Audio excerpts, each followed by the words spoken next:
Good morning, good afternoon, and good evening, everybody. Thank you for tuning into another Supatease video, and it looks like we may have been a little bit misled. I thought that the last patch update was the final build before the holidays, and we weren't going to hear of any changes until after the holidays with regards to 9.2, but there was another round of class changes, mostly quality of life improvements and buffs for a lot of classes like Death Knight, Rogue, Demon Hunter, and Restoration Druid. And oh boy, Restoration Druid, these changes coming in might make you consider picking one up. But yeah, I was really not expecting this. I thought that that was it. We weren't going to hear anything from them until the new year when they came back, but we got a couple to talk about here. So let's take a look at Death Knights here. They responded to a bunch of feedback regards to Frost and Unholy Death Knights and how their set bonuses work. So now their next iteration here is going to be the Unholy 2-piece will be every 5 Scourge Strikes / Clawing Shadow casts. Will cast Soul Reaper on your target and summon a ghoul for 12 seconds. Your 4-piece will be that Soul Reaper causes your pet to deal 20% increased damage, and if your Soul Reaper's secondary effect triggered, all of your pets gain 20% increased damage instead. Now again, I think a lot of Death Knights were criticizing this set bonus being revolved around Soul Reaper, but it seems like they do want to focus on making Unholy's unique identity be about this kind of single target execute pressure, so it can be distinctly different from Frost Death Knight. Does this mean you'll be stronger or weaker? It's really fight dependent. If there's a lot of fights with long execute phases and you're able to benefit from these set bonuses, then you're probably going to perform phenomenally in those situations. In PvP, I'm a little bit worried about this. It can be quite difficult to actually get the effect of Soul Reaper to go off. This could either be completely insane or just fizzle out. This is something that if you haven't been on the PTR already, I would highly recommend it. You can check out the solo shuffle. I might even take a look at this myself and try it on my stream, twitch.tv/Supatease, and try and give this a go to see if it falls on its face in PvP or if it's just God mode, because when I think about this, it's like 20% increased damage of all your pets and you're getting these extra ghouls. And what if you play Abomination on her talent? Like, it could be insane, but we're gonna have to wait and see. But that seems to be the direction that they want to go, so I'm not really imagining that the set bonus is going to change from being about Soul Reaper to those that were criticizing it. Now the 2 set bonus for Frost is also getting a little bit of a change. Before it was kind of boring, just a bunch of extra crit. Now your 2 set bonus is going to be gaining a rune has a 15% chance to grant Killing Machine, and consuming Killing Machine increases your strength by 2% for 6 seconds. The above bonus seeks to accomplish the previous one's goal of generate more Killing Machine procs for the 4-piece, but in a way that feels more in your hands. Gaining a rune here means both as part of talents and passives like Murderous Efficiency and Runic Empowerment, but also whenever a rune refreshes naturally. The Strength Kicker also stacks, so hitting multiple Killing Machines within a moderate duration via fishing for 2-piece procs or talents like Obliteration gain a lot of value here. Now this might put Frost DK back on the map. This could be an insane amount of burst damage during your cooldowns, just comboing this all together and just maxing out this giant strength buff. It's almost kind of like a Syndragosa, a little bit less intense, but you're gonna be able to kind of ramp this up really high. And you can see they even mentioned the Syndragosa build in their comments here to be able to generate a lot of extra runes. This could give Frost DK a huge amount of damage. So I actually want to give this a go. These set bonuses went from like, I'm pretty much ignoring Death Knight in 9.2 to, okay, I'm looking at it now. This one I'm thinking like, this is going to be crazy, maybe not. And this one I think is probably going to be crazy. It's going to be a lot of damage during your cooldown, so those wombo combo moments are going to be really scary from a Frost Death Knight. And Death Knights, I feel like, needed a little bit of a pick-me-up, probably in the game as a whole at this point, so it's nice to see them get some attention. Now let's take a look at Rogue. For Rogue, we've got Assassination and Outlaw, and this new 2-piece for Assassination is absolutely insane. It's going to be Shiv causes enemies within 15 yards to take 100% increased damage from your poisons and bleeds for 9 seconds. Okay, so your multi-dot pressure, your cleave damage is going to go out of this world when you use Shiv. In PvP, there's honor talents that also make your Shiv apply, the 50% mortal wounds, so they're taking half as much healing. They're taking 100% as much damage. Combo that with some Vendetta one-shots, and yeah, that's going to be really spooky in PvP at least. In PvE, I'm not sure how easy it is to ramp up bleeds on multiple targets like this. I can't imagine that it's going to hurt if you just fanonize poisons onto everything, and then Shiv to buff all the damage up onto multiple targets could be a nice AoE bonus. Will also likely be nice for just single target to increase all of your damage the same way as it would be in PvP.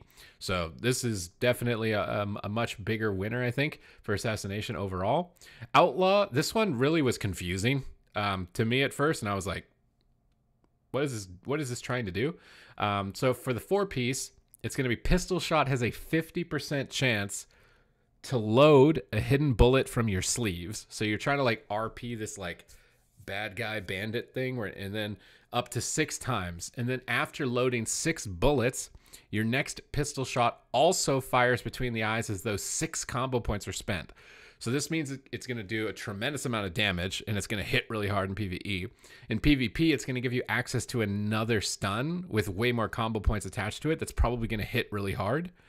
So I'm not sure whether or not this is going to really put you on the map, because 50% chance, how long is that going to take until you roll up to 6 times? I mean, maybe you're getting a ton of oh, sorry, no, we don't even have stuns on between the eyes anymore. This is just a big damage hit, isn't it? So you're going to get like this double tap, like this poop, poop, this big pistol hit, and then a double hit with between the eyes. It doesn't even stun anymore. You know, I thought about this before the video, and I was thinking about how to talk about it, and now that I've had this epiphany, like, wait a minute, it doesn't do that anymore. It's just raw damage. It's just this extra chance to do a lot of extra raw damage. It's kind of wait and see. I mean, I get the fantasy element of what they're trying to go with here. You know, like the trickster for Outlaw, like the pirate play style, but I'm still kind of wait and see how it plays out.